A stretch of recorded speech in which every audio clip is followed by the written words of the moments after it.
Système vocal activé. Prononcez distinctement les mots-clés de votre recherche. Internet.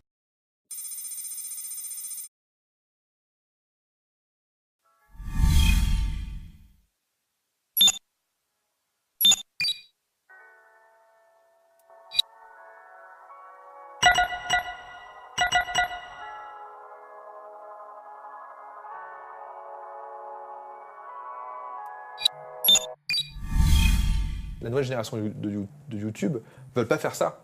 Ils veulent juste être connus. C'est ça le truc qui est très récent pour moi, que je vois, c'est que c'est la culture de l'abonné, du buzz, et encore le buzz, même, c'est même pas le buzz, c'est de la propagation, etc.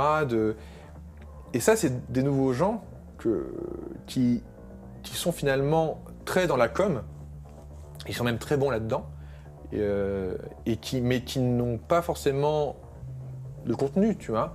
Ils sont d'abord dans la com et après dans le contenu. Et c'est vrai que ça, pour moi, c'est assez étrange, quoi.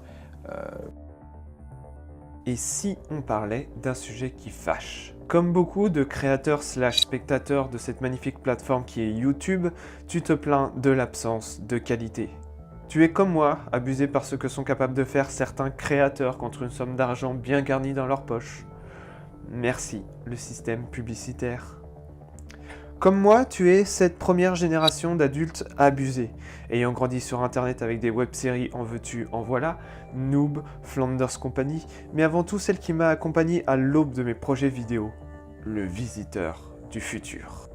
Et comme moi, tu ne comprends pas comment cela a-t-il pu vaciller comme ça. Quand on me parle de création sur internet, il y a un ou deux noms qui me viennent systématiquement en tête. Fabien Fournier, mais surtout le plus influent, François Descraques. Laissez-moi donc vous raconter un temps où vidéo sur internet se conjuguait sur Dailymotion et où les vidéos de même n'étaient pas produites à la chaîne par des agences de communication. Soyez les bienvenus en 2009. 2009, c'est l'année de l'émergence d'un nouveau courant de création sur internet. Une époque où les seuls courts-métrages passent en festival et sont tournés au caméscope cassette. Si l'on se réfère à la page Wikipédia du monsieur, on le remarque dès le départ sur de grands projets. Fresh Nerd, son blog, qui est toujours actif, qui a lancé Le Visiteur du Futur en 2009, J'ai jamais su dire non, et son émission, Le Golden Show. Des classiques, vous me direz, et si je vous répondais qu'à l'époque, pouvoir proposer du contenu travaillé, voire quasi professionnel, à un rythme régulier, tout en ayant une bonne communauté fidèle, c'était rare.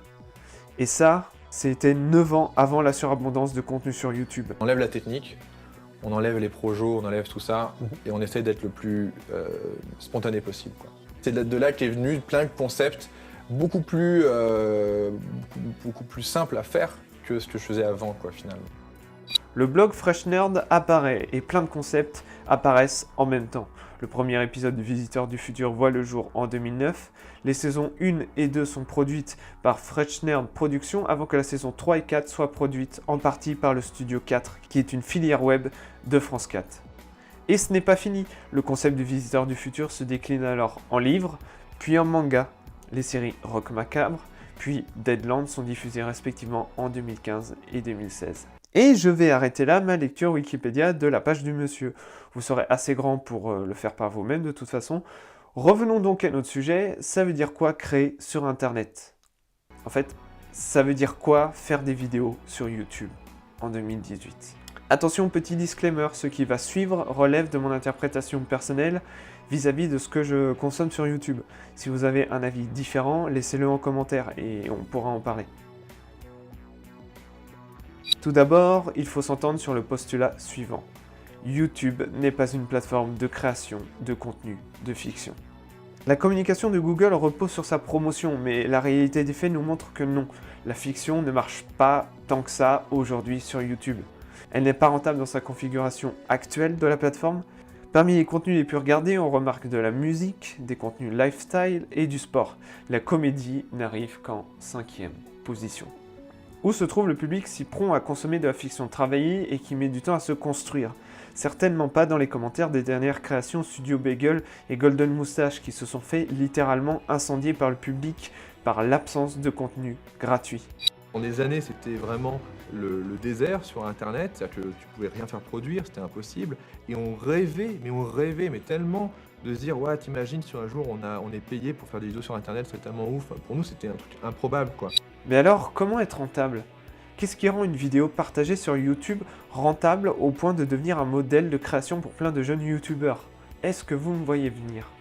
À mon avis, YouTube n'est pas une plateforme qui met en avant les créateurs au sens fort du terme. YouTube est une plateforme qui met le spectateur au centre de sa boucle. C'est lui qui décide des vidéos qui marchent et de celles qui marchent le moins.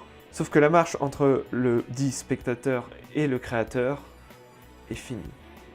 Tout le monde n'a pas des expériences de tournage réelles.